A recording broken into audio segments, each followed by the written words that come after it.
Yo, what's up? It's your boy Cuz Vision. This next up on Why Not? Damn, I was in that shit, man. I never had no dope like that before in my life, man. That's the heaviest shit I ever smoked, man. I mean, I smoked a lot of shit before, man. But goddamn, man, that's heavy shit. You okay? I can't breathe. Listen, man. I can't breathe, man. I can't breathe, man. I can't breathe, man. I can't breathe, man. I can't breathe, man. I can't breathe. Tears falling down my bitch face. Now she forever trying to show me how that shit tastes. Ain't really been dropping, I've been trying to get my shit straight. Had to set my prices, 20 mil for every mixtape. Partying every night, don't do it for me, I'm trying to get cake. Level up, filling hundreds up, all in my big safe. I said enough, I say it again, I'm trying to wet him up. Thinking with his dick, I'm getting a pretty bitch to set him up. It's better them than better us, it's never them, forever us. And every M I ever touched, I multiplied it, doubled up. I know life math, should I divide to see my brother up? Some got in they feelings deep inside, but never bring it up. And all that did was fuck shit up. I told niggas that these hoes ain't got no love for us. I told niggas that these rappers don't really fuck with us. The wave is all they want from us, like it's made for only one of us. I'm straight on all that other stuff for real. I know hanging deep off in the trench will get me killed. Yo, it's your boy T. Welcome to another episode of Next Up on Why Now. I'm joined by the one and only Carter Visions, man. Thank you for being here, Carter. Already for sure, man. Man, a lot. Yes, sir. Yes, sir. So let's jump right into it. So who is Carter Visions? Talk to us. Carter's Vision is humble guy, outgoing person, misunderstood at times. Honestly, Carter's Vision, it just, I feel like that represents now at this point, just motivating the youth, motivating people that's up and coming, willing to chase their dreams, come from nothing to start your dreams. Carter, one of the most humble people in the world, willing to do anything for anybody, just trying to get to the next level. I feel like that's, to me, what Carter's Vision, who he is at this point now. So where did it all begin? Honestly, bro, I was hooping at first playing ball. The guy, Nice Shot Kyle, he gave me my first camera in, I believe, like 2018.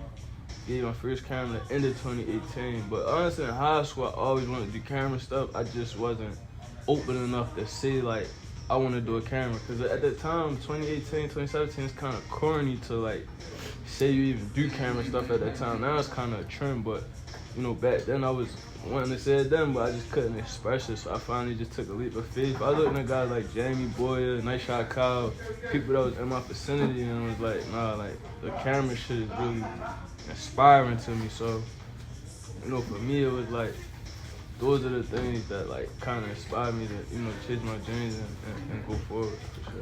So when it comes to being a videographer, photographer, and, like, editor, why did you want to start this? What's your why? Honestly, I just like how things come out. I just like having to create something from scratch and then watch it blossom into something that's like amazing. For me, it's like, that's like a blessing to just start something and then be like, damn, like you created that. It's nothing.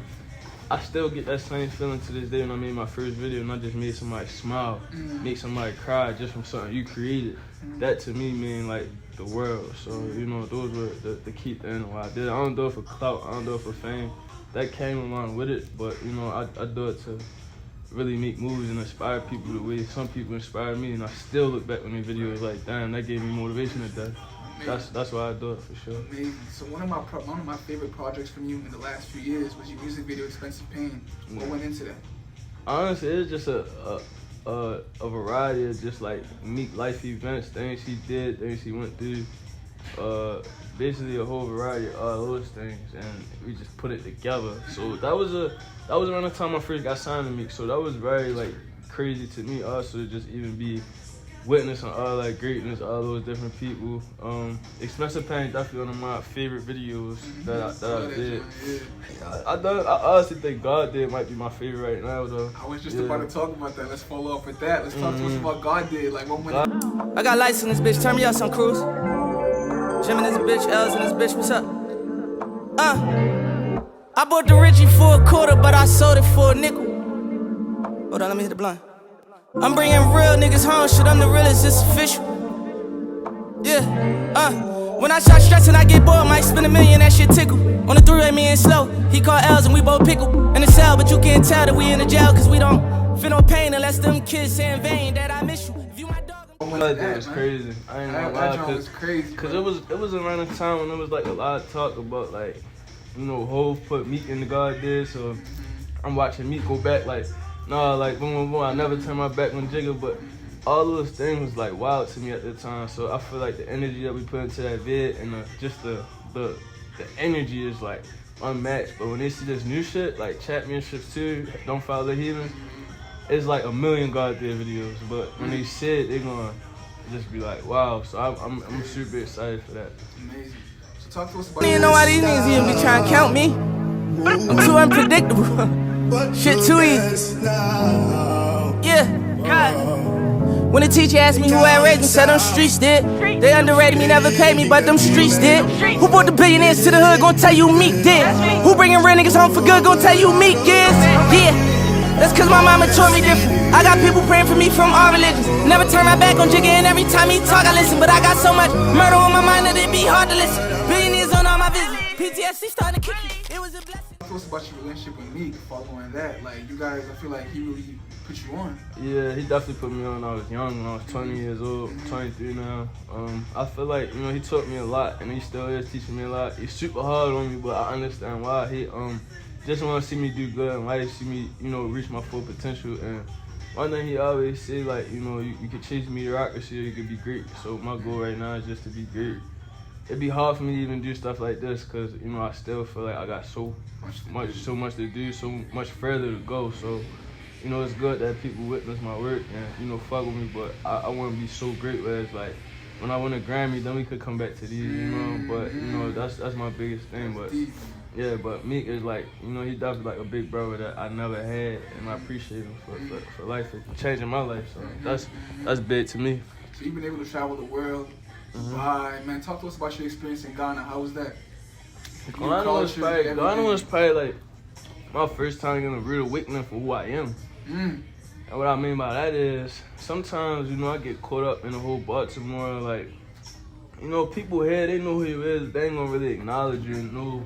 Like, honestly, I get more love from people from other cities than my city, which is crazy, right? But, you know, I understand it, I get it.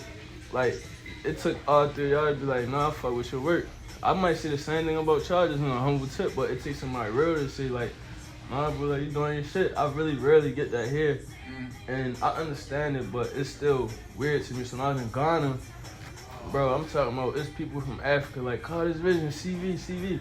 And it's people, yeah, bro, it's like people here that just act like they don't know you. Like, yeah, it's like weird. Like, bro, you from Africa, he didn't sign CV, bro. Like, and there's niggas here that want to be known and want to be like Hollywood, act Hollywood. I'm very much so reachable. I can walk anywhere by myself, do shit by myself. I'm still normal. I don't act Hollywood, but a motherfucker act Hollywood, and it's like, bro, nobody even knew you across the world, bro. Like, you know what I'm saying? So that's when I really knew, like, damn, I understand who I am. Yo, so could you see yourself expanding your catalog and working with other, like, artists overseas? Definitely, for sure. Right now, you know, Meek always plugging me in with different artists. That's, you know, like I just did a video with Nav, he from Toronto. I ain't gonna lie though, one day I wanna, you know, switch it up to like female artists here and there. I think that's the biggest thing. I wouldn't even say necessarily like a catalog of people overseas, but I wouldn't mind working with Burna Boy either. I feel like that'd be a crazy vid. Sound crazy. That'd be wild. Yeah, that's definitely something that's in the future for sure. So when did you realize that your life changed? I still honestly feel like it's still going. 23.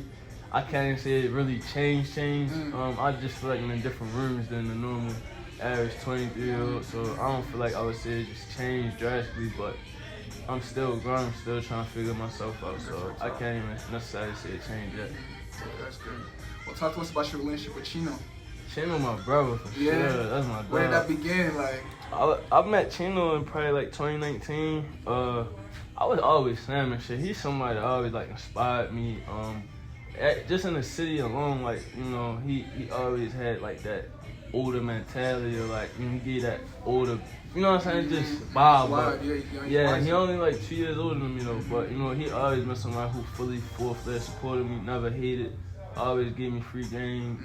He was definitely somebody that the average kid in Baltimore should look to be. You know, he been holding the city down for years, and sometimes I feel like he don't get his just due or credit, because, you know, he's really a real humble person. You know, he's a good guy. So, you know, Chino, shout out to him. He doing amazing things with Monster Energy drink. Yeah, anytime I call him, he pick up. So, you know, there's nothing I can ever say like that, bro. You know, he's a solid guy. So, you know, I'd do anything for Chino for sure. Talk to us about Vision, your project with New Balance. What went into that? Oh, all right. So that was a thing with Shoe City, which was through that. But Shoe City just shut down, so sadly, that deal is like gone. But that was definitely a cool deal for a cameraman to get their shoes. I think that was like a fire thing to do. Put me on the poster. New Balance showed love since I kind of, got my little wave. So shout out to New Balance for sure. Next thing we on to now is like water. I got this little thing going on with Truth Water. I saw. Yeah, they located in Baltimore, a little Baltimore brand. So shout out to Truth. Any brands that really want to work with me, I think it'll be a great idea, not only just for me, but just for me on the marketing side. I think that's always going to be like a thing, because I'm fashionable and I'm a camera person. I don't think a lot of camera people are fashionable. The chain too. Yeah, I'm acting like, I don't know, I'm trying to be like the Kanye cameraman, like on some old other shit, add like a whole nother swag to it. And I feel like by you just being yourself and rocking these clothes like that hat, for example. Yeah, like I'm gonna be real, bro. Like I feel like cameramen really wasn't getting girls like that until like niggas really got comfortable in the type time. Like I get the same girls that any of y'all favorite rappers can get. I'm just got cameraman hand, like no bullshit. It's just how you is as a person. Like I ain't corny. I was like a real nigga before I picked up a camera, so it's like I still am. I'm just doing this, That's it. So how is it being a cameraman and videographer in the music industry now? It's cool for me, but I never really branched off and really. I'm used to one person pretty much, like me. I ain't never really branched off. I work with other artists here and there, do their videos and shit, but I never really branched off yet to really like expand with other artists. So I really can't speak on like how a lot of other artists is, but so far with me, it's just been a blessing because I ain't had to really run into no assholes. There's a difference between somebody being an asshole and somebody being hard on you. So for me, I just feel like he always hard on me to bring out my best, but I ain't really run into no assholes yet, and I don't know how I'm gonna react to that because I'm a man first. So hopefully, business is business, and I just, they know my worth enough not to even try me like that. So yeah. So how important is family to you? Super important. So I know you post that a lot on your gram too. Like, how important is that? That's super important for me. Like, my mom, my grandma, those people to me, that's like my worlds. They, raised me up until when I was playing basketball. It didn't work out. It's the first ones, like, all right, let's try this. Like, those is like the biggest keys for me. You know what I'm saying? To have that in my life. Those people. Amazing. Sure. So how does it feel to be from Baltimore and really making a name for yourself outside in the industry? I know you said people like kind of hate, but I know people must look up to you as well. Yeah, I feel like being in Baltimore it's hard to make it out, bro, and it's so hard to really get that buzz and get that support full-fledged from your city. So for me to actually do it is like a blessing because it's like, bro, it's so hard to make it out from here. And like, y'all from Philly, so y'all be in Philly, so y'all know how difficult it can be. So, bro, like I did blood, sweat, tears for this shit, bro. Like non-stop nights, and I'm still going. And a lot of people get misconstrued. It get easier when you get past the level of your city. Actually, that shit get harder because now you fighting between videographers all over the country. Like, usually you in competition with the nicest nigga in your city. But now it's like, for me, I gotta be in competition with Spike Jordan, Jerry Production, Lone Wolf, Brent Fayette photographer. It's all these names, bro. And it's like, you got guys that's good in the industry, but you got guys that's like, no, it's a competition. So you just gotta be on your P's and Q's for all those things. I feel like I'm putting on for the East Coast. I'm definitely trying my best to put on for the East Coast champion. I feel like right now I'm an Eastern Conference All-Star. I'm trying to make it to the championship, though. Yes, sir. Yeah, trying to put on for the East. So, a lot of guys in the West Coast, they doing anything, but East need more people like that can really put on and showcase and bring everybody else in the East up to, where we should be. So, those are the things that I feel like is important to me. Because I feel like the West Coast got hella videographers that's lit. It's Hollywood, it's LA, so, we got to put on for the East. Okay. So, what are some obstacles you've been able to overcome? Over the last couple of years since you started, at least? I would say confidence. When I first got on, my confidence used to go up and down. It used to really go up and down. I'm still dealing with that to this day, but it has gotten better. Honestly, just me being a better person, man. Better son, better. Just a lot of things, man. It's so many things I can work on. Being 23, living a fast life, at times it could get hard because you just. You're young. Yeah, you're young, you're dumb, you fuck up sometimes, you make this decision. And a lot of times it don't really change you, it changes people around you. So I had to deal with people like changing, asking for this, asking for that whole time. I got my own shit going on, trying to really figure out like, you know, what I'm trying to do in life, what it is I want to go towards. So those really be the most difficult things for me, I would say, that, you know, I'm still learning and trying to do for sure. Have you been able to keep up with like most of the friends you had growing up in high school and middle school, or because of life and everything you had to like? I feel like the ones that's solid and the ones that been with me for years, you know, they still around. It's some people that I do wish was still around, but you know, you never know what God got in store or anything like that. I can't even speak on it honestly, cause you know, you never know what happened in life, but you know, shit happen. People go through life. I wish people the best though, you know? That's it. For sure. When it comes to future projects, what should we be expecting from you? Definitely some big shit, like almost like a Streets is Watching project. Me and Meek whole catalog, we definitely should, you know, watch out for that. Shit, just watch out for greatness, bro. I ain't stopping no time soon. Like, they gonna have to stop me or like, you know what I mean? I ain't stopping no time soon, bro. God willing. So what's the easiest way for creators and rappers to be able to reach out to you and work with you, man? I got a manager now, so they could, you know, DM my manager, Slick 31st Street, or they could reach out to me, DM me. I ain't, you know, you can always reach out, DM me. I ain't no ghost. Most definitely. Yeah. Finally, Carter, what is your advice to the next upcoming generation that want to be in your footsteps one day? Stay consistent, stay focused. I don't really like excuses. I'm not big on excuses. At the end of the day, you gotta get that shit done. Nobody wanna hear like, oh, I couldn't do it. I couldn't get this back to you a week later because I had this going on, I had that going on. Be about your money, be a good business person first, because your name is everything.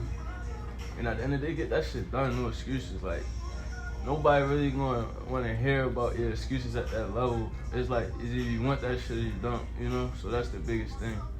And you know, you can't be a quitter, but you know, stay confident, believe in yourself, believe in your vision, because at the end of the day, all this shit is art. You can't fuck up with art. You can only tweak it, get it better, but it's art at the end of the day. So just have fun with that shit. Try to get better at your craft. And more than anything, just have fun with that shit, man. Seriously, definitely. But yo, this was Next Up on Wine Now. Thank you for being here, Carter. All right, I appreciate you, my guy. Love. Yeah, my nigga. Thank you, man. Thank you so much, bro. No problem, bro. I felt that shit.